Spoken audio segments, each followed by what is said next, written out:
રાજકોટના પ્રથમ નાગરિક એવા મેયરશ્રીના પતિદેવ દ્વારા જે ગેરકાયદેસર જગ્યા ઉપર દબાણ કરી બાંધકામ કરવામાં આવ્યું છે એ તાત્કાલિક ધોરણે એના ઉપર પણ બુલડોઝર ફેરવવામાં આવે, કારણ કે રાજકોટની અંદર તો શું પણ આખા ગુજરાતની અંદર નાનામાં નાનો માણસ કાંઈ ભૂલ કરે અથવા તો કાયદાની વિરુદ્ધમાં કાંઈ જાય તો એના ઉપર કડક કાર્યવાહી કરવામાં આવે છે, દંડ લેવામાં આવે છે। અને હમણાં જ આપ જો છો કે ઘણી બધી જગ્યાએ જેમ કે જંગલેશ્વર નાના અને ગરીબ માણસો 50-50 વર્ષથી રહે છે, એના મકાન ઉપર બુલડોઝર ફેરવવામાં આવ્યું તો મેયરના બાંધકામ ઉપર કેમ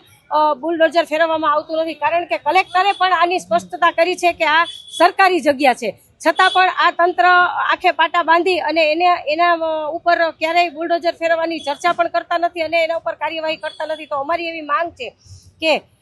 સત્તાધીશો છે એટલે શું આ લોકોને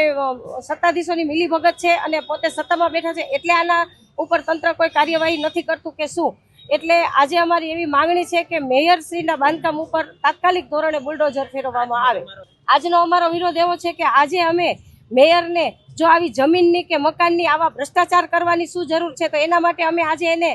એક